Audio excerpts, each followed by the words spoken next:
Ei, agora, vós que dizeis, hoje ou amanhã iremos a tal cidade, e lá passaremos o ano e contrataremos e ganharemos. Digo-vos que não sabeis o que acontecerá amanhã, porque o que é a vossa vida? É um vapor que aparece por um pouco e depois se desvanece. Em lugar que devias dizer, se o Senhor quiser, e se vivermos, faremos isto ou aquilo. Os irmãos podem sentar, por favor. Amados irmãos, chegamos mais a um fim de ano. Chegamos mais a um fim de ano, meus irmãos. As auroras aí de 2024 já se aproximam, não é? E está muito perto. Dentro de algumas horas entraremos em mais um ano, com novas histórias, também com novos planos. Não é? Sempre a cada ano nós temos um hábito, ou pelo menos deveríamos ter, um hábito de fazer resoluções para o próximo ano. São as resoluções. É aquele conjunto de decisões que nós tomamos acerca do que esperamos fazer no próximo ano, ou do que esperamos não fazer para o próximo ano. Todos nós temos esse hábito, ou pelo menos deveríamos ter. Alguns, por exemplo, planeiam, não é? No próximo ano parar de fumar. Não é? Próximo ano eu paro de fumar, vou começar uma dieta, paro de beber, não vou mais fofocar, enfim. Sempre existem essas resoluções, ora são cumpridas, ora são quebradas, às vezes antes da metade do ano. Mas o fato é que muitos de nós fazemos essas decisões do ano anterior para o próximo. E coisas diversas, não é? Talvez esse próximo ano vou trabalhar menos tempo, vou ter mais tempo para a família. Próximo ano pretendo mudar de carreira profissional. Próximo ano pretendo iniciar um curso técnico, ou um outro curso para aperfeiçoar alguma habilidade, começar uma faculdade.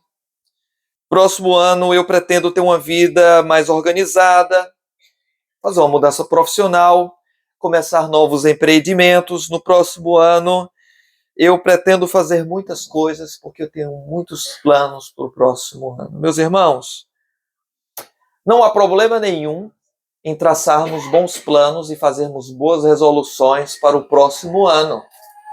Pelo contrário, isso é bom. O ruim, problemático, é quando Deus não está em cada um dos nossos planos para o ano vindouro. Nesse texto aqui de Tiago, vamos considerar brevemente aqui o contexto em que ele foi dado. Lembre bem, irmãos, que o Tiago aqui, ele é o Tiago, irmão do Senhor. Existiam dois Tiagos principais, filho de Alfeu, e o outro Tiago, que era o irmão de Judas, da epístola de Judas, o não Iscariotes. E esse Tiago, o irmão de Judas, não o Iscariotes, é o mesmo irmão de Jesus. E o outro Tiago, que nós sabemos que ele foi morto, era um dos 12, ele foi morto, passou a fio da espada pelo imperador Cláudio, na década de 40 do século I. Esse Tiago aqui, da epístola ao Tiago, a epístola de Tiago, é aquele que era um dos irmãos do Senhor, um dos irmãos de Jesus. Ele escreveu essa epístola que o Senhor já tinha ressuscitado, já tinha subido à glória, assim como as outras epístolas do Novo Testamento, mas um período em que podemos traçar para essa epístola aqui, se formos generosos num grande espaço de tempo, é que ela foi escrita entre o ano 44 ao ano 62 do século I. Tiago, o apóstolo Tiago, ele escreve essa epístola no começo do capítulo 1. Ele diz que escreve essa epístola às 12 tribos que andam dispersas. Tá? E há duas maneiras de interpretar isso. A primeira forma é quando ele fala as 12 tribos dispersas. Uma primeira maneira de interpretar isso é ele chamando a igreja de o Israel espiritual e os crentes dispersos de o Israel, a igreja que está dispersa. Ou, a segunda maneira, que é muito possível também, Ele está fazendo referência a cristãos judeus, portanto, tribos aí, que estavam dispersas. Mas dispersas por quê? Independente das duas posições que você assuma como a correta, o fato é que esses irmãos eles estavam dispersos, sendo cristãos gentios chamados de Israel espiritual, ou cristãos judeus, portanto 12 tribos, ainda dispersos. De qualquer maneira, eles estavam dispersos por causa de perseguição. E é um tema muito comum nas epístolas do Novo Testamento, a perseguição. Lembrei bem, irmãos. No século I, até ali o ano 70, a igreja, ela passou até o ano 65, 66, vamos colocar ali. A igreja, ela teve a sua primeira e grande perseguição através dos judeus. Os irmãos lembram bem? Os irmãos lembram bem que os primeiros a perseguirem os cristãos não foram os romanos. Os romanos, eles passam a perseguir o cristão a partir de Nero. Passam a perseguir cristãos a partir de Nero. O imperador Cláudio já começa, mas é uma perseguição muito breve, muito rápida. Inclusive, judeus são perseguidos ali também. Mas muito breve, muito rápido. Os cristãos, na verdade, eles eram protegidos pelo Império de Roma, juntamente com os judeus, porque nós sabemos, conhecemos bem, existia uma coisa chamada Pax Romana, que era um acordo que Roma fazia com as nações conquistadas. Então, as nações conquistadas tinham que pagar tributo ao imperador, tributo a César, e o imperador dava liberdade de religião. Era assim que acontecia. Os romanos sabiam que os judeus eles não iam adorar aos deuses romanos, ao mitraísmo e outras ramificações do paganismo romano.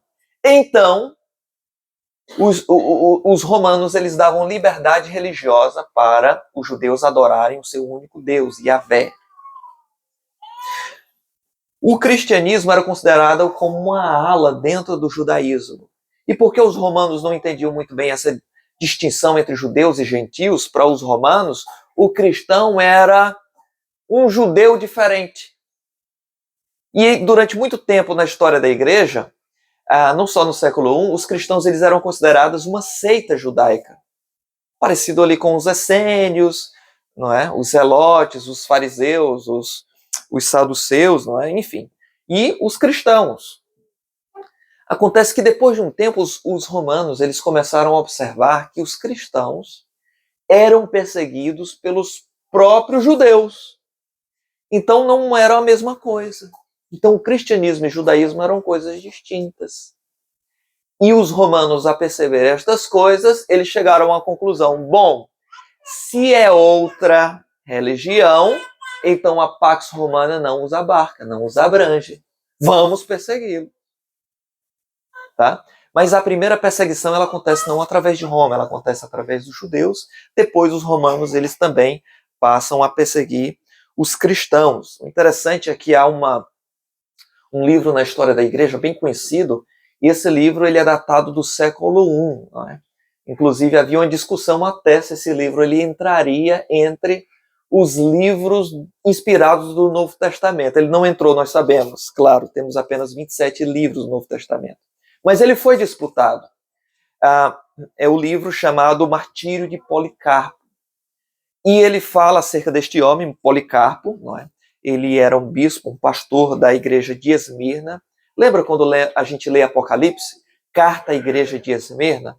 Pois bem, aquela igreja, tempos depois que aquela carta foi escrita, ela tinha um pastor muito fiel, muito dedicado, chamado Policarpo. Não é? E a tradição, a história da igreja nos diz que ele foi discípulo do apóstolo João, ele conviveu com o apóstolo João, o último apóstolo a morrer dentre os 12. E existe um livro, muito antigo do século I ainda, que descreve o martírio dele. Né? Ele já era velhote, ele já era bem velho, e então a história nos conta que ele foi queimado vivo mesmo, ele sentiu o cheiro da sua carne a incendiar-se. Tá? E foi pedido que ele negasse o Senhor, e então ele diz aquela célebre frase, não é? durante 86 anos eu servi ao Senhor. Não será agora que eu irei de negá-lo ao meu Deus e meu Rei Salvador. E então a história nos conta nesse livro, Martírio de Policarpo, que ele que estava amarrado ali, não é, a uma estaca para ser queimado vivo. Era difícil acontecer porque tocavam fogo e o fogo não atingiu o homem. Bom, isso é a história que está no livro. Se aumentaram ou não, nós não sabemos. E botaram mais lenha, mais carvão, não é? E o homem não pegava fogo. O homem era, não sei, inqueimável, assim, palavra nova aí. Não era inflamável, pronto. E até que depois atravessaram para que ele morresse ali, e depois o fogo pegou e o matou. Mas uma coisa interessante nesse livro, que conta da história de Policarpo, é que enquanto ele ia em direção à estaca morrer queimado, alguns dos judeus ajudaram os romanos a carregar lenha e madeira para o assassinato de Policarpo. Tal era o ódio que muitos dos judeus naquela época tinham contra os cristãos. Tá? Claro que, infelizmente, isso tempos depois se converte, muitos cristãos passam a ter, né, um ódio a judeus e coisa assim. Todo esse tipo de ódio contra a raça é pecaminoso, errado, abominamos, desprezamos. Mas nós não podemos negar a história que nos diz que, no princípio, os primeiros a perseguir os cristãos eram os judeus, e está aí Paulo a perseguir cristãos no Novo Testamento, e a história da igreja também, como, por exemplo, o caso de Policarpo. Aqui a Epístola de Tiago, muito provavelmente, está falando dessa perseguição de judeus contra cristãos. E a Epístola de Tiago, meus irmãos, ela tem vários temas. Mas se tem um tema que nós podemos dizer que é o tema mais recorrente, que mais predominante na Epístola, é o tema da sabedoria. A sabedoria divina contra a sabedoria mundana, carnal, diabólica, que o apóstolo Tiago fala aqui. Ele está escrevendo para crentes. Mas nos últimos 2 capítulos, ele faz uma advertência contra pessoas que parece que não estavam no meio da igreja ali, entre os cristãos, não é? Tanto porque os pronomes mudam, não é? Mas também porque ele diz, eis agora vós que dizeis, hoje ou amanhã, ao que parece ele está falando de um outro grupo, além dos cristãos. Novamente, no capítulo 5, ele parece estar falando de um grupo que está no meio da igreja, mas não são crentes. Ele diz, eis, pois agora vós ricos, chorai e pranteai por vossas misérias. Ao que parece é que ele não está trazendo consolo, advertência para quem não é crente, mas que estava ali no meio. Nós trabalharemos agora, basicamente, essa primeira advertência, tá? A advertência contra a presunção daquelas pessoas que dizem negociar hoje ou amanhã, ir para tal lugar e fazer isso ou aquilo outro, e a presunção, agora, posteriormente, a confiança nas posses, na advertência contra os ricos, no capítulo 5, versículo 1, a versículo 6, tá? Na primeira advertência, a partir do versículo 13, aí podemos apanhar a partir daí, nós observamos, irmãos, em nosso texto, e é isso que nós veremos a partir de agora, que o Senhor nos ensina muitas coisas importantes para a nossa vida agora e para o ano seguinte. Tá? E nós veremos o que o texto bíblico nos fala, como esse texto se relaciona com as nossas resoluções para o próximo ano diante de Cristo. Tá? O versículo 13 nos mostra que a vida cotidiana exige que os homens, diferente dos animais, que os homens façam planos. Versículo 13, ele diz, ei agora vós que dizeis, hoje ou amanhã iremos a tal cidade, lá passaremos o ano, e contrataremos, e ganharemos. Irmãos, muitas vezes esse texto é compreendido como se o apóstolo Tiago estivesse a condenar per si, apenas pelo próprio fato de alguém planear alguma coisa, planejar algo. O apóstolo Tiago, ele não está contra alguém organizar sua vida para o ano seguinte, para os anos vindouros. O ponto dele não é isso, pelo contrário. Jesus, irmãos, lembrem bem, nosso Senhor, no texto de Lucas, capítulo 14, versículo 31, o Senhor até recomenda que planos devem ser feitos. Inclusive, o Senhor nos diz que essa é a atitude de uma pessoa sábia, de uma pessoa bem precavida, não é? Em Lucas 14, versículo 31, é dito: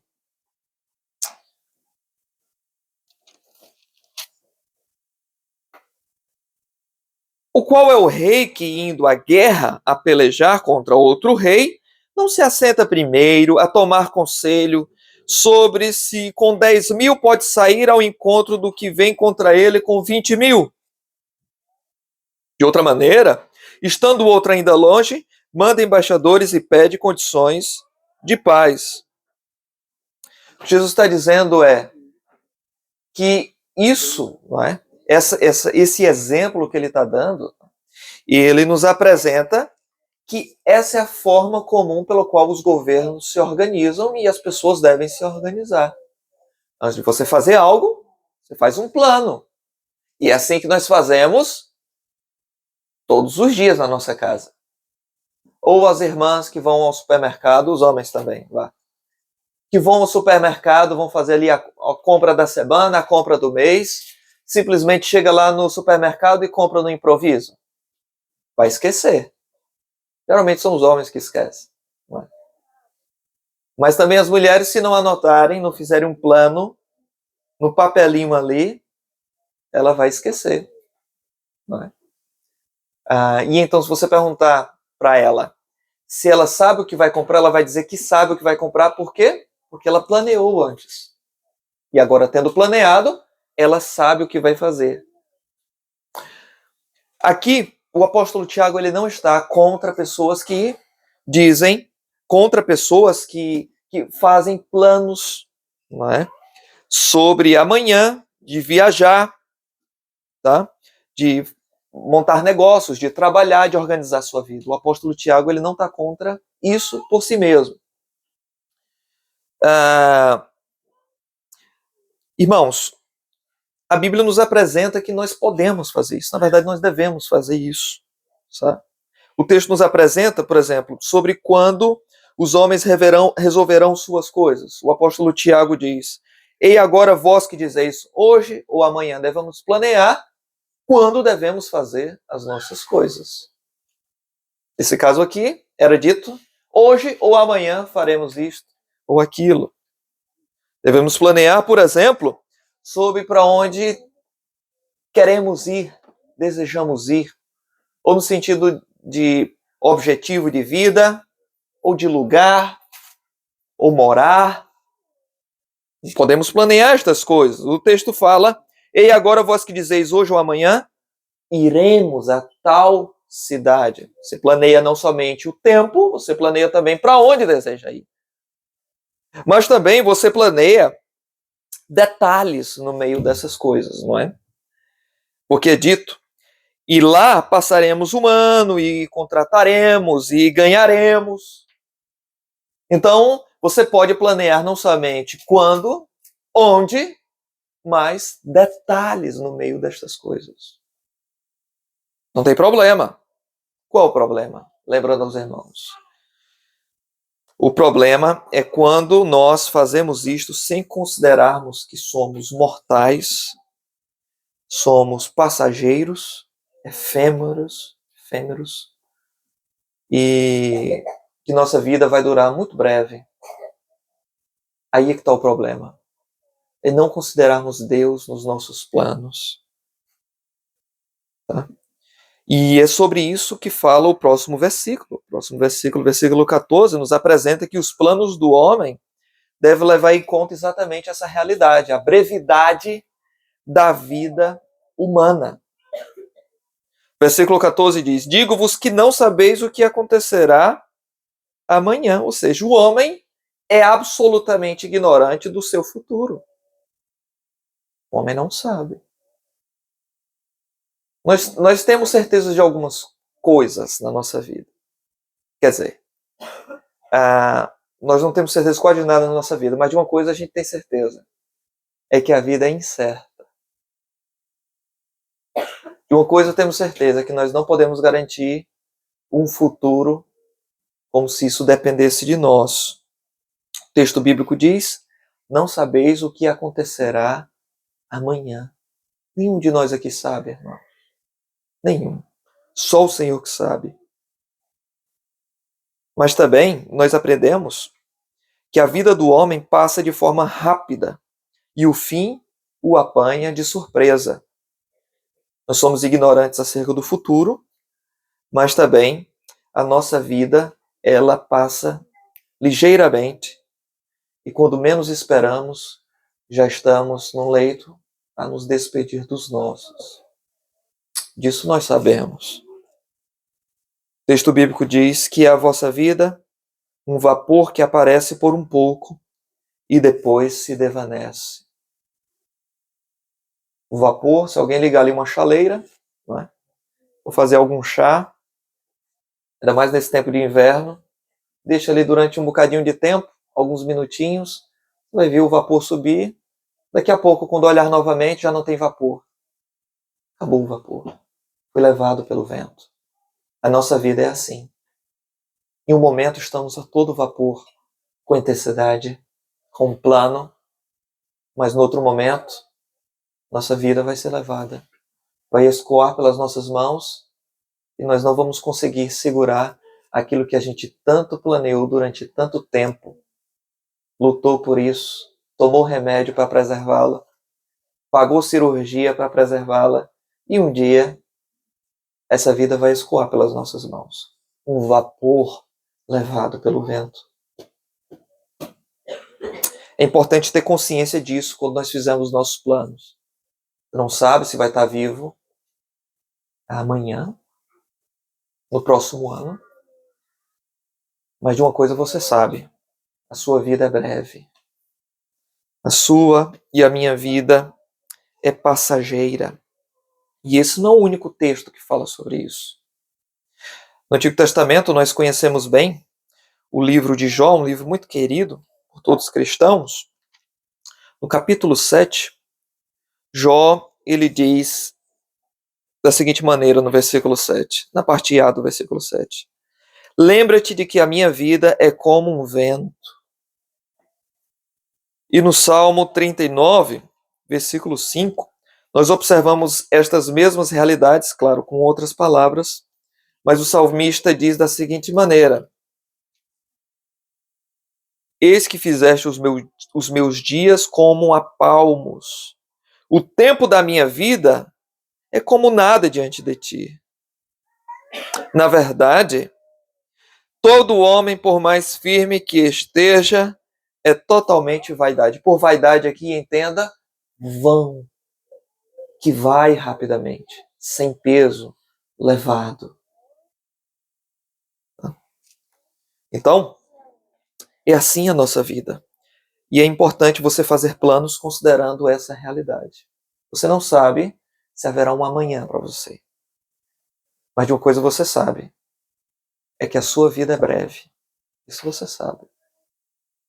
Você não sabe como vai ser seu emprego amanhã, quais familiares permanecerão vivos no próximo ano. Você não sabe como andará a sua saúde no próximo ano, sua estabilidade profissional, seus estudos na escola, seus relacionamentos, como andarão no próximo ano. Mas de uma coisa você sabe: a sua vida é mais breve do que você pensa. Isso nós sabemos, ou pelo menos deveríamos saber. Mas também nós aprendemos aí por último, e em breve começaremos as aplicações. Os planos do homem devem levar em conta a vontade de Deus. Os planos do homem devem levar em conta não somente a brevidade do homem que planeia, mas os planos do homem devem levar em conta, acima de tudo, o Deus do tempo. O tempo é o nosso maior inimigo, depois do pecado. Mas o tempo é criação de Deus. Se você pertence ao Senhor do tempo, você deve considerá-lo sempre que fizer planos. Não somente considerar o tempo, mas considerar a vontade de Deus. Versículo 15 nos diz: ao invés disso, deveriam dizer, se o Senhor quiser, e aqui tem uma pequena, uma leve diferença de traduções, por exemplo, a Almeida Corrigida Fiel traz, em lugar do que devias dizer, se o Senhor quiser, e se vivermos, faremos isto ou aquilo. É uma possibilidade de tradução também, colocando aí duas conjunções condicionais, se o Senhor quiser e se vivermos, como se fossem duas condições para que eu faça aquilo ou aquilo outro. A melhor tradução para isso, de acordo com a sintaxe do texto grego original, é que o viver ele está anexado com o fazer e os dois dependem do Senhor querer. Deixa eu explicar isso. Por exemplo, acredito que a Nova Versão Internacional traz assim: se o Senhor quiser, viveremos e faremos isto ou aquilo. Ou seja, em vez de serem duas condicionais, se o Senhor quiser e se eu viver, eu farei isso ou aquilo, é uma condicional somente. Se o Senhor quiser, eu vou viver e vou fazer coisas. Essa é a melhor tradução. Porque se eu viver, eu não posso viver a parte da vontade de Deus. É Deus que me dá vida. Tá? Então a melhor tradução, até por causa da sintaxe do texto, é exatamente essa. Se o Senhor quiser, viveremos e faremos isto ou aquilo, como traz a NVI. De qualquer maneira, irmãos, entenda que esse texto nos apresenta que a vontade de Deus é o que estabelece, antes de tudo, se alguém viverá ou morrerá no próximo ano. Se o Senhor quiser, viveremos. Atos capítulo 17, 25, o apóstolo Paulo, pregando em Atenas, a um grupo pagão, um Areópago, ele diz que é Deus que dá a todos vida, respiração e tudo mais. E ele estava falando isso a pagãos. Desprezadores de Deus, cultuavam demônios. E ele diz, é Deus que lhe dá respiração, pagão. Desobediente das leis divinas. Transgressor do mandamento, você respira porque Deus quer. Irmãos, quem decidiu abrir os seus olhos nesta manhã foi Deus. Foi Deus que fez a sua circulação sanguínea funcionar normalmente, bombou ar para os teus pulmões. É Deus que faz as tuas narinas funcionarem. Está constantemente a mover com as terminações nervosas do teu cérebro. É o Senhor que domina cada célula do teu corpo. E é Ele que vai decidir se você voltará para casa nessa tarde, vivo ou não. Isso depende absolutamente dele, não é de você. Muitas pessoas já acordaram bem e não conseguiram passar de um dia para o outro, embora tenham acordado cheios de planos. Se o Senhor quiser, viveremos. Não é se você quiser. Se Ele quiser, você vive. Sua vida depende absolutamente dele. Ele é o Senhor da vida. E não só da vida, Ele é o Senhor da morte também. Apocalipse, capítulo 1, versículo 8, diz que Ele tem as chaves da morte. Ele é quem decide quem vive e quem morre, porque Ele é o Senhor da vida. Portanto, pense bem nele antes de fazer qualquer plano. Porque se Ele quiser, você vive, mas se Ele não quiser. Mas não somente se Ele quiser, viveremos. O texto também nos diz que a vontade de Deus determina o que o homem mortal faz, mesmo que a criatura permaneça responsável por seus atos. O texto diz não somente se o Senhor quiser, viveremos. O texto diz se o Senhor quiser, viveremos e faremos isto ou aquilo. Irmãos, Deus ele é soberano sobre todas as nossas ações, de tal maneira que quando você age, quando você faz alguma coisa, você pode até pensar que isso foi apenas volição, vontade sua, autônoma. Mas o texto diz que quando você faz alguma coisa, é porque Deus quer. Se o Senhor quiser, faremos. Se o Senhor quiser, não somente você vai viver, você pode viver no próximo dia a vegetar numa cama. Mas é só Ele que pode fazer também. Se o Senhor quiser, você vive e você faz.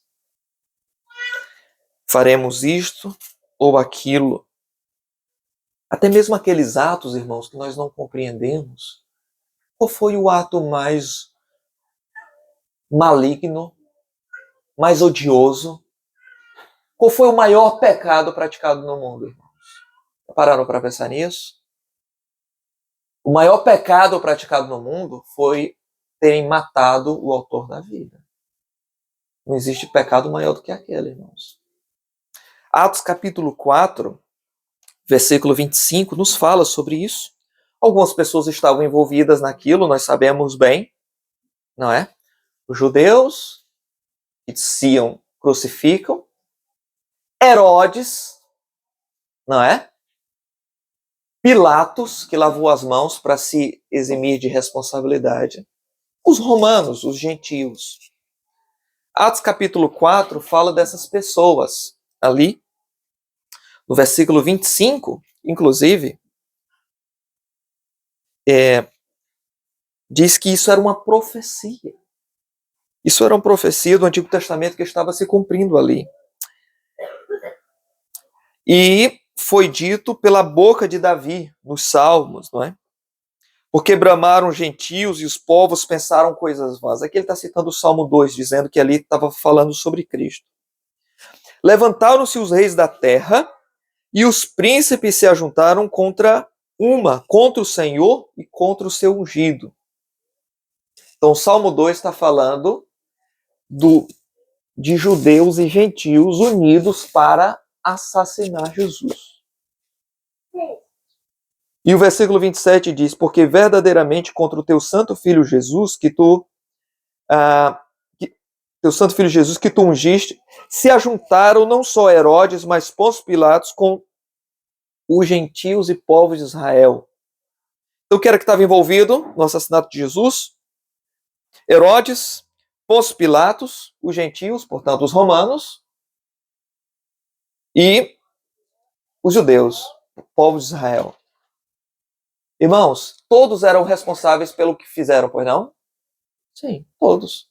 Tão responsáveis, inclusive, que quando foi dada a oportunidade para que eles pudessem prender a Cristo, soltar a Cristo e deixar Barrabás preso, eles escolheram o contrário, e ainda há uma fala em que eles dizem que caia sobre nós o sangue dele, sobre os nossos filhos.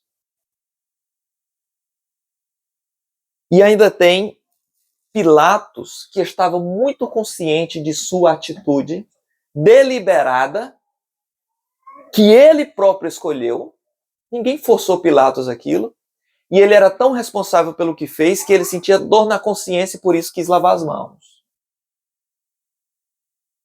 Porque era culpado e era responsável pelo que fez. A pergunta é, isso estava nos santos propósitos eternos, nos decretos, nos planos de Deus desde a eternidade? A resposta é sim. O versículo 28 nos diz que eles se juntaram e mataram o Filho de Deus, versículo 28, para fazerem tudo o que a tua mão, ó Senhor, e o teu conselho, ou teu propósito, ou teu decreto, tinham anteriormente determinado o que se havia de fazer. Deus não somente estabelece, Deus não somente faz um plano geral e você é livre nos detalhes, não é isso. Deus aqui está dando o nome das pessoas e o que essas pessoas fizeram. Mas ainda assim elas são responsáveis e no último dia elas não poderão chegar para Deus e dizer, Senhor, eu estou aqui condenado, eu matei santo filho de Deus, porque já estava determinado. Não. Pilatos tinha consciência, era responsável e lavou as mãos por isso, tal era o seu senso de culpa. Mas ao mesmo tempo, Deus não foi apanhado de surpresa. Lembre bem, Apocalipse capítulo 13, versículo 8, diz que o Cordeiro de Deus foi morto antes da fundação do mundo, ou desde a fundação do mundo. Portanto, para Cristo ser morto desde a fundação do mundo, está nos planos de Deus. A morte de Jesus pressupõe a existência de pecado, pois não? Ele não pode morrer por nada.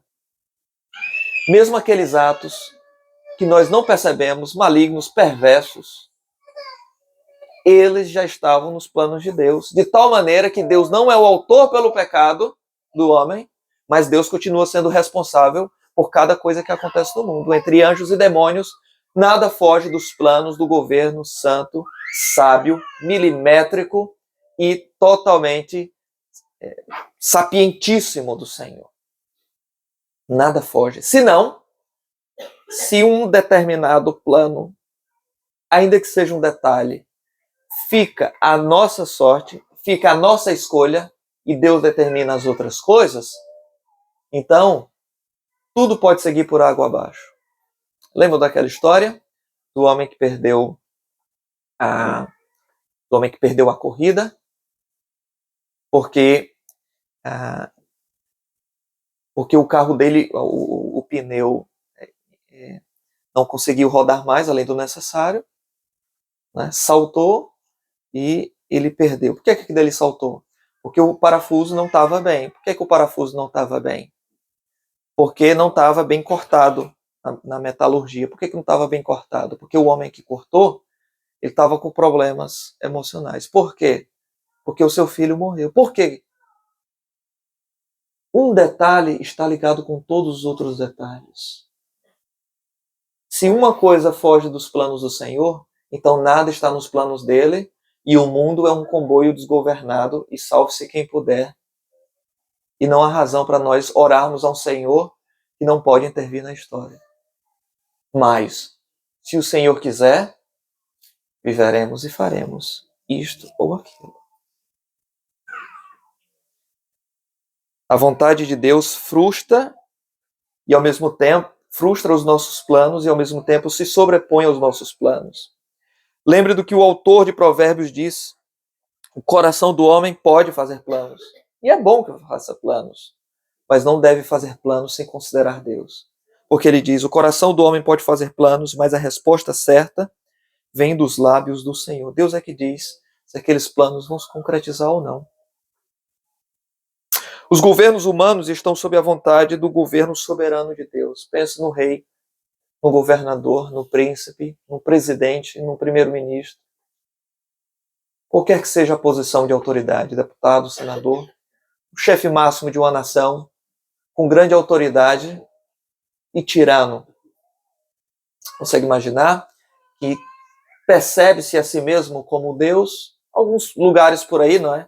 Onde o comunismo ainda predomina, eles têm esse entendimento, não é? Inclusive de autoadoração.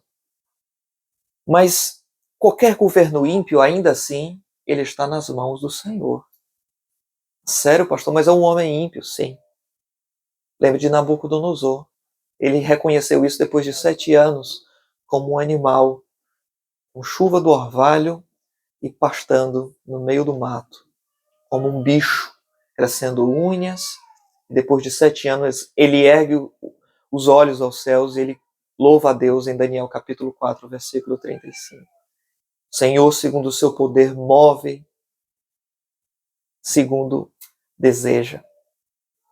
E Provérbios 21, versículo 1 diz que como um ribeiro de águas, assim é o coração do rei nas mãos do Senhor. Este o inclina como quer.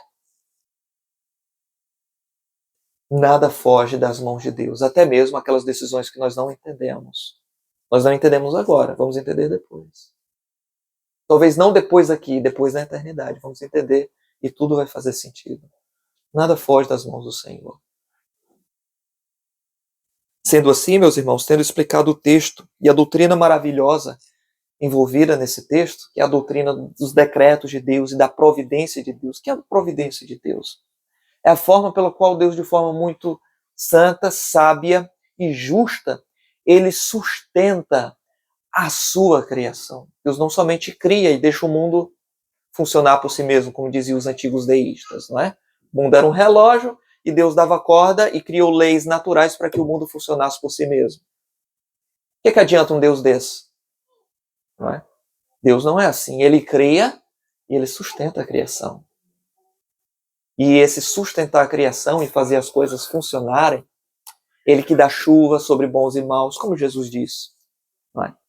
Nem um passarinho cai de uma árvore, não é? Cai um bem-te-vi, não tem bem-te-vi cá em Portugal, que pena. Era bom que tivesse, mas tem outros passarinhos bonitos também.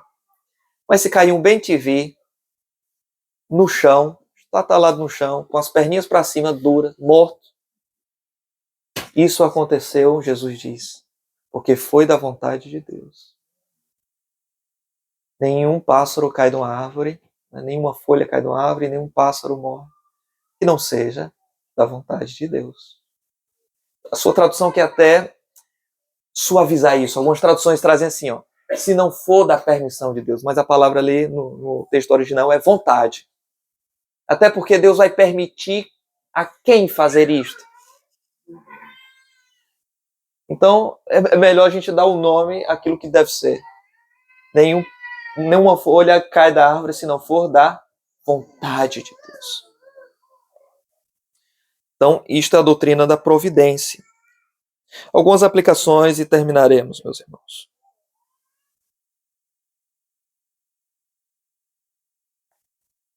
Amados irmãos, antes de tudo, a você que está entre nós, já ouviu dessas verdades, e elas são até familiares para você. Que Deus é o Criador, de que a Bíblia é a verdade, de que Jesus ensina que Ele é todo-poderoso. Talvez você tenha familiaridade com essas verdades, já tenha ouvido isso muitas vezes. Mas isso não basta. Isso não basta. É necessário não somente que você saiba destas coisas, é necessário que aquilo que está na sua mente desça para o seu coração. E você seja transformado por essas verdades. Isso vai acontecer quando essas verdades levarem você ao arrependimento. E o que é arrependimento?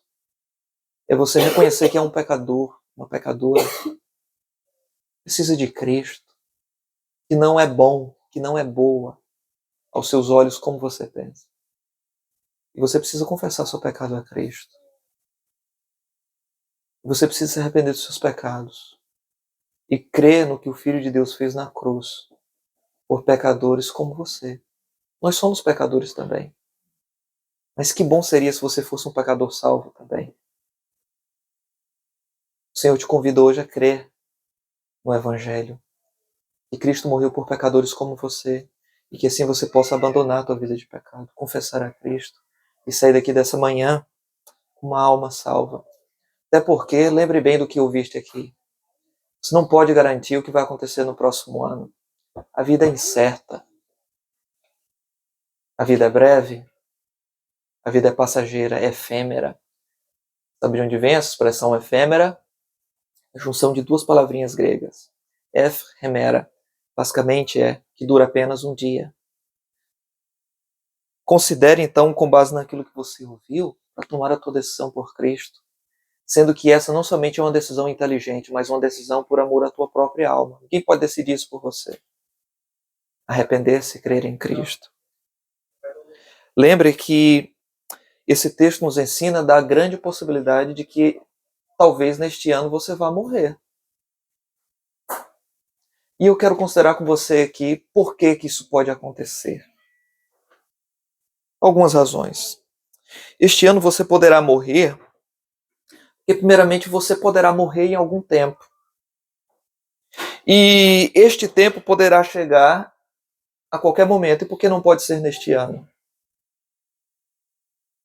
Não é? Em segundo lugar, neste ano você poderá morrer porque você não tem uma revelação clara diante de você, da parte de Deus, deixando claro de que no próximo ano você não vai morrer. Deus não revelou isso para você. Portanto, fica aberta a possibilidade. Neste ano você pode morrer porque você está em todo momento e em todo lugar expostos a causas que podem dar fim à sua vida. No trânsito, muitas doenças afora, seu corpo é complexo demais e você não percebe o que pode acontecer por dentro do seu corpo no próximo ano. Nós estamos a cada minuto expostos a bactérias, a vícios, a possíveis acidentes que Deus nos deu o livramento e nós ainda não sabemos. Estamos sempre expostos a causas que podem dar fim à nossa vida a qualquer momento. Por que não pode ser o próximo ano?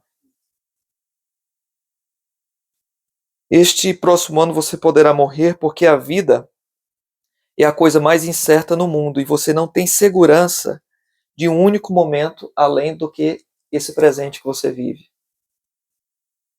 Também no próximo ano você poderá morrer porque alguns dentre os seus amigos mais conhecidos nesse ano que passou, seus amigos ou conhecidos, alguns dentre eles morreram. E todas as obrigações e possibilidades relacionadas à morte existem enquanto você estiver vivo. Foi assim com seus amigos. Neste próximo ano você poderá morrer também porque, além disso tudo, porque dificilmente uma mesma plateia ela continua da mesma maneira até o fim, 31 de dezembro do fim do ano. Não há garantia de que todos aqui permanecerão vivos até o 31 de dezembro de 2024. E o que é que lhe garante que você será um daqueles que não estará vivo? Este ano você poderá morrer porque não existe nenhum indício, apesar de não existir nenhum indício, embora não exista nenhum indício da aproximação de sua morte, ainda assim ela pode acontecer. Lembre que no ano passado, muitos começaram o dia 31, passaram o dia 31 de dezembro de 2022 saudáveis, sem nenhum indício de doença ou risco de acidente. Você não tem nenhuma garantia que, embora tudo pareça bem agora, de que continuará bem no próximo ano. Sendo assim, considere a brevidade da sua vida e o risco que você corre de não pertencer a Cristo. Não é mera ameaça. Não é apenas para meter medo, não é isso. É nós sermos realistas com a vida como ela é, como ela funciona. E que coisa terrível é de depois de ouvir uma palavra como essa, ainda assim você entrar para a eternidade totalmente despreparado. Ouvindo estas verdades, você morrer à sombra de um púlpito é algo terrível. Considere o risco que você está a assumir e tome a decisão por Cristo. Minha outra aplicação aos meus irmãos que já tomaram essa decisão. Tiveram o coração transformado, renasceram para uma nova vida. A minha outra aplicação, em série de recomendações, e espero que todos cumpramos isto, meus irmãos, façam resoluções para o próximo ano, considerando a brevidade da sua vida e a vontade de Deus, mas façam resoluções. Não tentem começar o próximo ano na base do improviso. Vou levando aqui, no meio do caminho vou ver como é que dá, e eu vou organizar minha leitura bíblica, vou ver como é que está aí o meu tempo com as minhas outras atividades. Vamos ver, vamos caminhar e vamos ver. Não faça isso.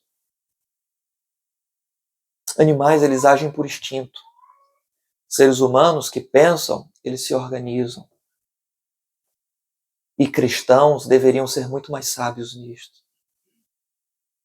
Portanto, faça resoluções, tome decisões, mesmo num caderno, no papel, faça compromissos do que você vai fazer no próximo ano, principalmente relacionados à tua vida espiritual.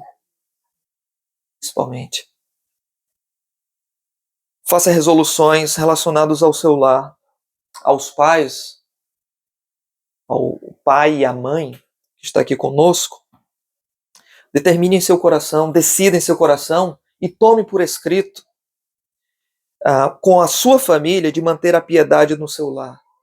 Não cesse no próximo ano de fazer culto doméstico. de orar com seus filhos, tal como você tem falhado no culto doméstico nesse ano que finda agora. Tome resoluções para que no próximo ano o culto familiar, o culto com os teus filhos, com o teu cônjuge, aconteça sempre. E eu diria não apenas semanalmente, mas diariamente. Pastor, minha vida é tão corrida durante a semana, é tão complicado, mas nós usamos nosso tempo de formas tão diferentes, irmãos, e tão desnecessárias muitas vezes. Às vezes vamos ver ali alguma atualização numa rede social de 10 minutos, quando a gente menos percebe já passaram 40 minutos, não é? Às vezes para descontrair, a gente vai assistir ali uma série, pá. Já foram 50 minutos e quando o episódio é muito bom, a gente assiste 2. Mas o culto doméstico é um momento de 15 minutos que vai alimentar a alma dos seus filhos e vai prepará-lo para a eternidade.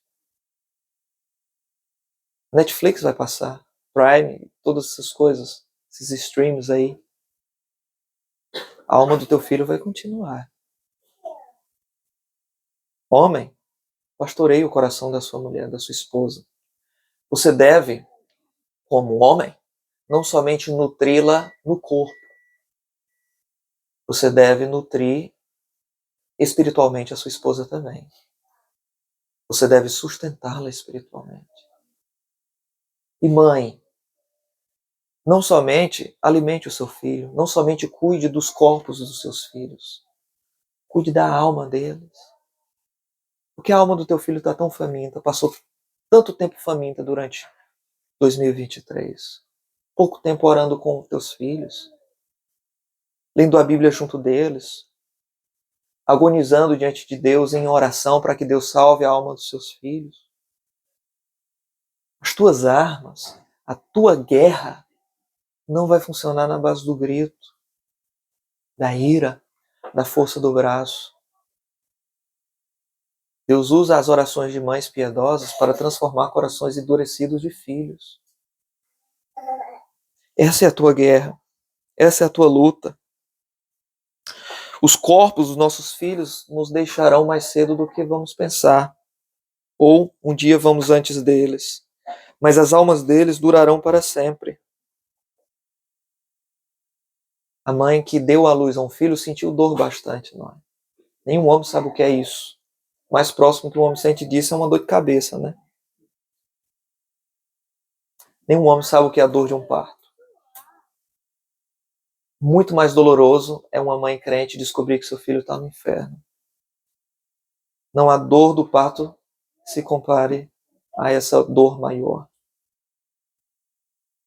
Por isso, pai e mãe, cuide da espiritualidade do vosso lar. Leve Cristo para a mesa do jantar. Abra a Bíblia com eles. Menos distração, menos vídeos para entretê-los, mais Bíblia sobre Cristo. Deixe os seus filhos vendo você orar. Lê a Bíblia. Deixe os seus filhos vendo você ir para a igreja. Semana passada nós falamos um pouco sobre isso na nossa igreja. Os teus filhos, eles vão ver o exemplo e eles vão amar a Cristo ou vão desprezar o Senhor de acordo com o que verem na casa. Se eles olham na casa indiferença, você pode morrer de dizer que Cristo é importante, é precioso. Para eles não é. Papai e mamãe não dá a mínima para ir para a igreja. O trabalho é mais importante. Não é? Acordar cedo no domingo? Nada. Vou ficar aqui na minha cama. Falta a igreja ao Senhor, a santa convocação. É Deus que convocou, não foi o dirigente do culto. Deus convoca o seu povo para adoração. Os teus filhos vão ser futuros desprezadores de Deus e você vai ser o professor deles. Ame a igreja, ame Cristo, por Cristo, mas também por testemunho para o seu filho. Porque dependendo disso, ele poderá ser mais próximo de Cristo ou mais endurecido. Considere isso no próximo ano. Faça também resolução, meu irmão, minha irmã, acerca de sua vida espiritual como um cristão. E aqui não somente a pais e mães, a todos. Todos. Não negligencie os meios de graça. Quais são os meios de graça? São aquelas coisas que Deus estabeleceu na Escritura para que, ao lançarmos mão delas, ou seja, quando nos utilizamos destas coisas, nós crescemos espiritualmente.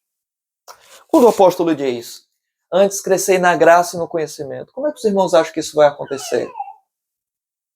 Com a boca aberta para cima, orando para Deus derramar graça pela boca? Você desmaia e levanta mais santo, com as vontades pecaminosas todas mortificadas, é assim? É passando tempo com a tua Bíblia, meu irmão. É passando tempo em oração privativa, oração particular sozinho com o Senhor. Em oração particular com os teus irmãos na igreja, na reunião de oração. Crescer na graça e no conhecimento, leva em conta estas coisas. Nem sempre a gente tem paciência. Mas não existe fórmula mágica. É o meio que Deus estabeleceu. Quer gostemos ou não, é o meio que o Senhor estabelece.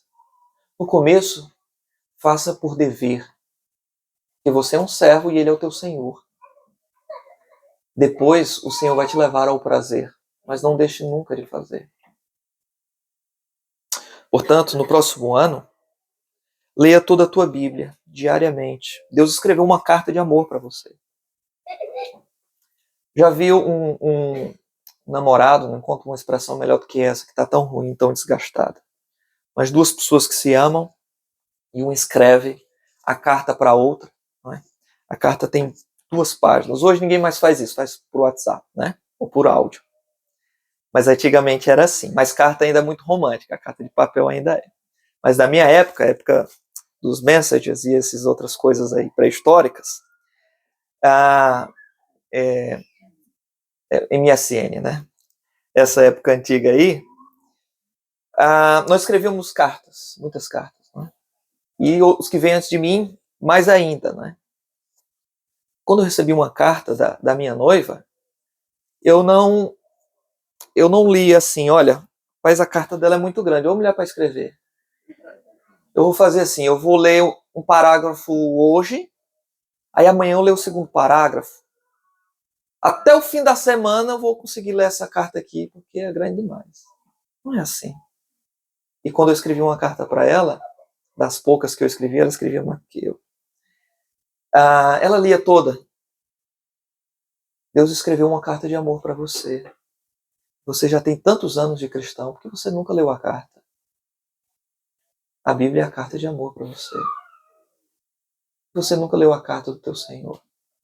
Você o ama porque nunca leu as letras dele, do começo ao fim. Proponha, decida, em 2024, você lê a sua Bíblia inteira. 3 capítulos por dia. 31 de dezembro você tem lido de Gênesis a Apocalipse. 3 capítulos por dia são uns 15 minutos, menos do que isso, talvez. 15 minutos, nós tiramos olhando uma rede social, tomando um café pensando em nada, e assistindo um jogo na televisão, mais do que isso. Empenhe o teu tempo agora em favor da eternidade. Leia toda a tua Bíblia, aprofunde-se na Escritura. Se você tem uma Bíblia de estudo, leia as notas de rodapé no próximo ano. Pegue a tua Bíblia e grife. O Senhor falou com você naquele texto e diga, Senhor, eu precisava ouvir essa palavra. E escreva isso.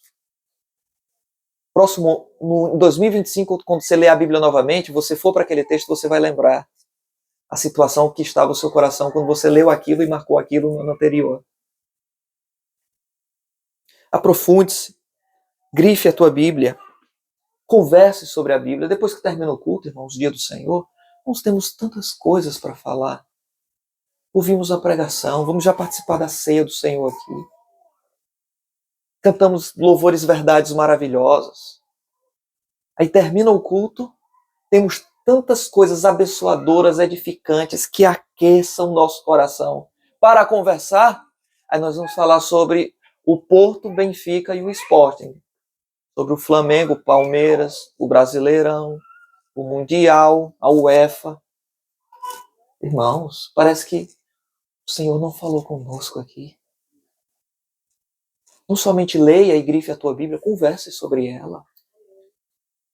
É isso que o apóstolo Paulo diz, falando entre vós com salmos, hinos e cânticos espirituais. O que é isso? É Bíblia cantada, é Bíblia falada entre vós. A edificação vai acontecer assim. Mas não faça só ler, conversar sobre ela, grifar, riscar, comentar na tua Bíblia. Pratique a tua Bíblia. A melhor Bíblia lida é a Bíblia melhor praticada. Não serve de nada você ler bem a sua Bíblia, estudar bem a sua Bíblia, se você continua com a mesma velha vida de 2023. Uma Bíblia bem lida é uma Bíblia bem praticada. Pratique bem a tua Bíblia no próximo ano. Pratique aquelas coisas que você leu. Ouça os irmãos que chegam para você e dizem: meu irmão, o irmão precisa consertar sua vida nesse ponto, naquele. Eu gosto muito do irmão, mas mude nesse aspecto, irmão. Esses irmãos, eles estão a identificar, estão a lhe dar uma oportunidade maravilhosa para você praticar a Bíblia. Agradeça a ele. Pratique a Bíblia para outras pessoas descrentes verem que você é um praticante de Bíblia. Interessante que Lutero dizia isso, não é? Lutero dizia que Deus não precisa das nossas boas obras, mas os nossos vizinhos, sim. Não é? Talvez a nossa vida seja a única Bíblia que os nossos vizinhos conhecem. Portanto, pratica a tua Bíblia. Se ama a Deus, ama a Cristo, o teu vizinho vai ver o teu tato com a igreja, o teu contato com a igreja aos domingos.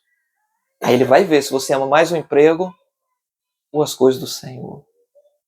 Ele vai ver a tua língua, como você é rápido para responder maliciosamente. Ele vai ver os teus negócios, se você é honesto. Ele vai perceber a forma como você trata a sua mulher, o seu marido, os seus filhos. E assim os teus vizinhos vão ler a Bíblia através da tua vida. Pratique a tua Bíblia também. Mas também ore mais. A partir do próximo ano, ore mais em 2024 do que você orou em 2023. Passe a tempo a sós com Deus. Nenhuma pessoa pode crescer na fé só lendo a Bíblia. Leia a Bíblia e ore. A oração é a coisa, irmãos, que Deus estabeleceu não somente para nós nos comunicarmos com Ele, porque a Bíblia Deus comunica conosco, não é? Mas a oração somos nós comunicando com Ele. Mas a oração não é só comunicação com Deus, só entre aspas, né? A oração é comunicação com Deus, mas é também o meio que Deus estabeleceu para fazer você crescer espiritualmente, porque a oração vai trazer humildade para você. Vai trazer santificação para a tua vida, um coração mais parecido com Cristo, intimidade com o Senhor, proximidade da lei de Deus. O pecado vai ser mais feio para você enquanto você estiver aos pés do Senhor em oração. A lei do Senhor vai ser mais doce. E a oração, quando você menos perceber, vai ser como um músculo, que quanto mais você exercita, maior fica, e você muitas vezes nem percebe. Quando você menos perceber, chorou 1 hora, que para Jesus era pouco. Lembra quando ele vai subir e chama os discípulos para orar no monte? Os discípulos dormiram e ele usa como tempo mínimo exatamente essa expressão. Não pudeste orar comigo nem 1 hora? 1 hora é o tempo mínimo de oração segundo a teologia da oração de Jesus. Qual é o teu tempo mínimo de oração? Que 2024 seja maior do que 2023. Considere isso uma boa resolução para ti. E o Senhor vai ver e vai se aproximar de ti. Crentes fiéis, santos e verdadeiros, só esses tipos de crentes é que oram. Hipócritas não oram em secreto. Ninguém pode vê-los, nem conversar sobre eles. Mas também, no próximo ano, congregue com os teus irmãos mais do que você fez em 2023. E cultue dominicalmente ao Senhor neste próximo ano mais do que você fez no ano anterior. No ano anterior. Lembre-se que o dia do Senhor e o congregar são mandamentos de Deus. Por isso, se você não está fazendo isso, não é que você está errando, você está a falhar, você cometeu um deslize, você está pecando. Se você falta o culto por qualquer outra razão que não é doença e nem trabalho que você deve fazer para sustentar a sua família, e o único dia é aquele que você tem que ir. Se você não vem para a casa do Senhor por essas duas razões, você está pecando contra Ele. E o teu pecado que você brinca e trata como nada foi aquilo que atravessou o teu melhor amigo. Faltar o culto ao Senhor é uma coisa muito séria. Quebrar o dia do Senhor. Lembra que no Antigo Testamento, quando o dia do Senhor era o sábado ainda, não era o domingo, o Senhor não tinha ressuscitado no Antigo Testamento.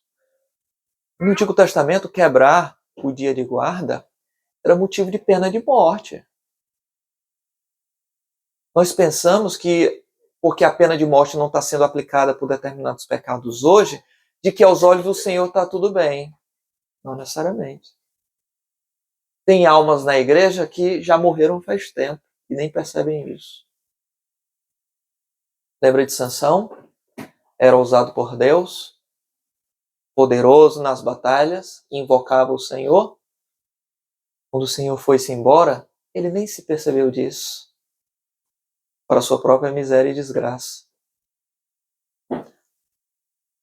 Quanto mais você abandona a comunhão com os teus irmãos, a cada dia do Senhor, a cada domingo na igreja, e em outras reuniões também, você está dizendo para o Senhor de que Ele não é importante. O dia dele não vale nada. E adorar a Ele com os teus irmãos na igreja é coisa de pouco valor. É isso que nós queremos dizer com as nossas obras. Não importa o que a gente canta, o que a gente fala quando alguém pergunta. O importante é aquilo que nós fazemos. Isso vai dizer se nós amamos, valorizamos o Senhor e a sua casa. A igreja é a noiva do Senhor. Pessoas que tratam a igreja com desprezo, elas estão tratando a noiva do Senhor como uma meretriz. Isso é muito sério. Você não gostaria que ninguém destratasse a sua esposa, a sua noiva, na sua frente. Por que você fez isso com a noiva do Senhor durante o ano de 2023? Com a alma tão leve, tão tranquilamente.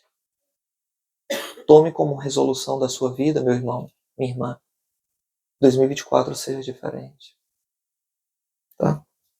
Alguém já disse que a decisão que alguém toma para que no domingo de manhã possa ir à igreja ou ficar em casa dormindo na cama e faltar o culto, essa decisão ela é tomada não no sábado, mas no dia do seu batismo. No dia da sua profissão de fé, que você, diante de toda a igreja, usando o nome de Cristo, você promete a Ele, aos seus anjos e aos servos do Senhor, que vai ser fiel a Ele. O cristão, ele não deve ter dúvidas sobre isso. Isso já foi resolvido lá atrás. Amanhã culto ao Senhor, estou lá. Que horas? 8 horas, estou lá para cultuar às 8. Os cristãos do passado, irmãos, os 3 primeiros séculos da igreja, durante o período de perseguição, os irmãos sabem que hora era o culto? De madrugada. Sabe onde? Dentro de um cemitério. Porque senão eles seriam mortos, assassinados pelos romanos. E nós temos aqui, irmãos, no século XXI, um espaço próprio, um bom horário.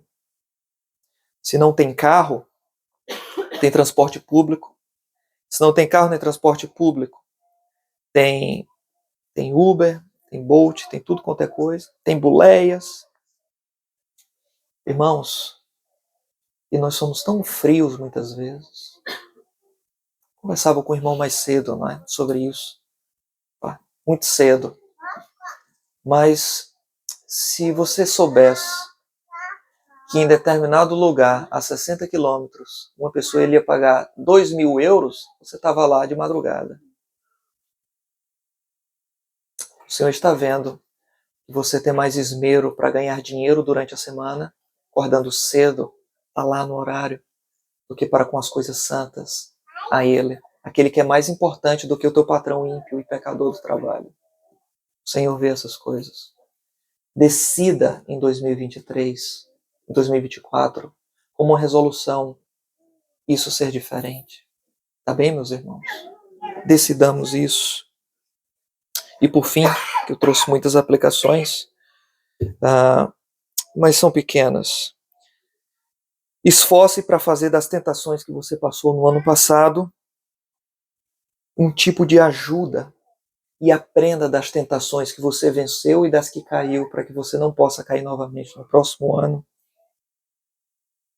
Lembre-se, meu irmão, eu falei aqui para quem ainda não tinha tomado essa decisão por Cristo, mas lembre-se que você que tomou a decisão por Cristo, também você pode morrer esse ano. E que, embora você não morra esse ano, se isso acontecer, você deverá morrer em algum momento. E, portanto, nunca deixe esse assunto ficar muito tempo ausente de sua mente. Um dia eu prestarei contas diante de Deus. Viva como se estivesse com o pé no túmulo, todos os dias. O Senhor pode te chamar, você não espera. Lembra daquele homem que angariou bens, fez negócios e ficou rico no fim dos seus dias? Ele diz: olha, minha alma, farta-te de bens, já tens bom depósito, come, bebe, regala-te. E a Bíblia nos diz que de repente é batida a sua casa e é dito: louco, essa noite te pedirão a alma e o que tens para quem será. Se alguém bater a tua porta e pedir a tua alma, como é que você vai entrar para a eternidade? Você vai estar com Cristo. Mas que pena que nós poderíamos ter sido cristãos além de medíocres. Poderíamos ter sido cristãos mais dedicados, mais piedosos. Estamos numa era tão mais cômoda. Poderíamos amar mais o Senhor do que irmãos no passado que viviam em tempos tão mais difíceis que os nossos. Meu irmão, minha irmã, a sua vida é breve, portanto, viva uma vida que vale a pena. Mesmo para os irmãos que já estão caminhando aí da meia-idade para lá, ou já estão para lá, eu espero chegar lá também, se Deus quiser. Meus irmãos, a meia-idade e a aposentadoria não foi dado para a gente aproveitar, porque a gente trabalhou muito mais cedo, agora a gente vai aproveitar a nossa aposentadoria na ociosidade, nos esportes, no simples fazer nada, porque durante anos eu fiz tudo. Não. A tua velhice você deve dedicar ao Senhor. Mais ainda, porque agora você tem mais tempo do que tinha quando você não era aposentado ou aposentada. Não perca o teu tempo dedicando a qualquer outra coisa que não traga benefício eterno para a tua alma. Meu irmão, minha irmã. E você que é jovem ou criança, talvez você pense: falta muito tempo para eu me tornar um adulto ou me tornar um velho para que essas coisas que o pastor disse se apliquem a mim. Não pense isso, tá, criança? Ou jovem, adolescente, não pense isso. Porque a morte nivela a todos. Se você chegar a qualquer cemitério, você vai ver lá caixões grandes e pequenos. Não existe ninguém que possa afastar-se dos braços frios da morte. Ninguém. Inclusive crianças, adolescentes, jovens. E se você viver e não morrer na sua infância, na sua adolescência ou na sua juventude, e por isso você quer aproveitar bem muito, quer estudar bem muito, quer brincar bem muito, quer namorar bem muito, beber bem muito, e aproveitar a vida bem muito, e deixar as coisas de Cristo, de igreja, para quando eu for mais velho. Qual a certeza que você tem de que quando você for mais velho você vai querer a Cristo? Pode ser que você esteja mais endurecido do que você estava antes. O arrependimento é um dom de Deus. Ele dá agora, você não tem garantia de que será dado para você futuramente. E além disso, considere se é justo você, criança, jovem, adolescente, dedicar a tua vida inteira às brincadeiras, ao entretenimento, aos jogos e qualquer outra coisa que não seja Cristo, a sua igreja e a causa do Senhor. E deixar essas coisas para quando você for mais velho. Considere se é justo e se Deus vai aceitar de bom grado você dedicar a Ele os teus dias cansados da tua velhice doente. Você dedica para Ele o seu pior e dedicou a tua carne aquilo que é melhor. Você acha que isso é justo para Deus? Não é, não é? Por isso, você é pequeno de tamanho, mas você tem um coração muito pecador. E você e eu somos filhos do mesmo Adão. Precisamos da mesma salvação. Se arrependa e creia em Cristo. Eu conhecia Cristo quando era criança, mas eu já sabia que eu era um grande pecador. E você sabe também. Ah, como você sabe. Se arrependa e creia em Cristo também. O fato de você ter pais crentes não garante que a fé deles foi dada a você. A fé não é uma coisa herdada de pai para filho. Creia em Cristo você, e você será salvo. E a todos, quero encerrar com essa parte, tanto aos pais como aos filhos, a todos, que nem é pai aqui. Eu quero ler esse final, um pequeno texto, eu já li uma vez na igreja, mas nós temos pessoas aqui que não são da igreja e não estiveram ainda conosco. Eu quero ler essa parte porque tem tudo a ver com esse tema que lemos aqui. Foi uma pequena carta escrita por um servo de Deus, do século XVIII, Jonathan Edwards, e ele escreve uma carta ao seu filho. Jonathan Edwards foi um pastor congregacional, puritano, missionário, filósofo, teólogo, enfim, um homem de grande envergadura intelectual e espiritual, antes de tudo. E ele escreve ao seu filho que aos 9 anos ele já estava envolvido com a obra do Senhor e foi acompanhado com os presbíteros e os membros da igreja para fazer missão a uma tribo de índios selvagens, naquilo que era chamado de América colonial, logo quando a América foi descoberta pelos peregrinos, não é? Os ingleses. Então ele foi lá, pediu autorização para o pai, para o Jonathan e a Sarah Edwards, para poder ir para a viagem missionária, falar de Cristo para índios selvagens. E o pai deixou, e o coração do pai também ficou apertado, mas o pai sabia que isso era a obra do Senhor. Não é? E ele escreveu ao filho, depois de muito tempo, sem vê-lo, né? Muitos meses, na verdade. Ele escreveu ao filho uma carta, que é uma carta muito bonita, e medite bem nas palavras dessa carta. O nome dessa carta de Edwards é exatamente isso. A vida é incerta. Stockbridge, 27 de maio de 1755. Querido filho, o nome do filho era Jonathan Edwards Jr. Querido filho, embora muito distante de nós, você não está distante de nossas mentes. Eu me preocupo muito com você. Frequentemente, penso em você e frequentemente oro por você.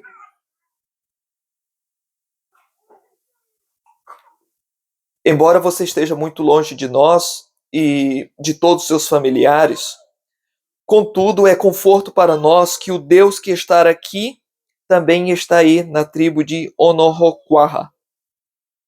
E que embora você esteja longe de nossa visão, minha e da sua mãe, e do nosso cuidado aqui da casa, entretanto você está sempre nas mãos de Deus, que é infinitamente mais gracioso. E nós podemos ir a Ele e submeter você a Ele, ao cuidado dEle e à misericórdia dEle. Portanto, meu filho, cuide para que você não o esqueça e nem o negligencie. Tenha sempre a Deus perante os seus olhos e viva em seu temor.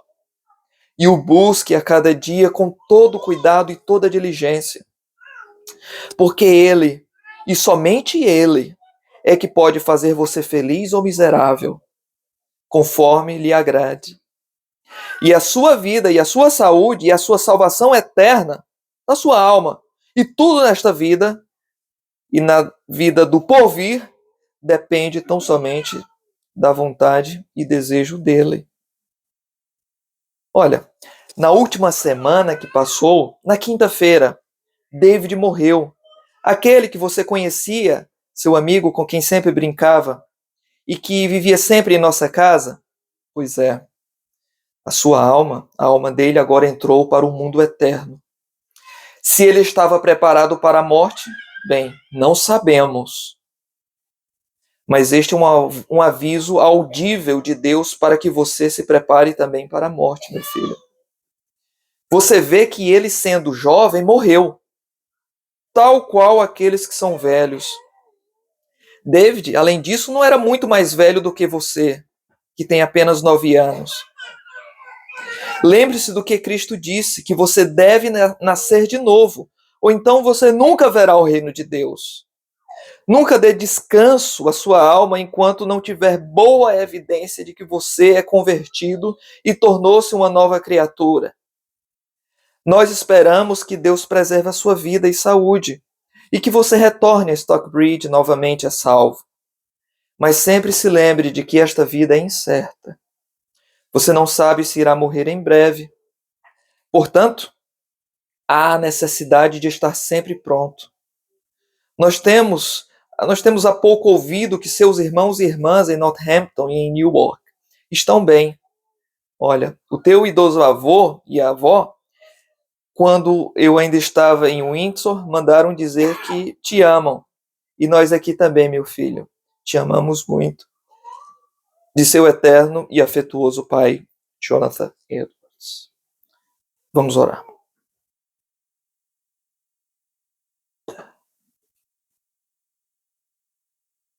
Deus amado, Senhor bendito, Deus eterno,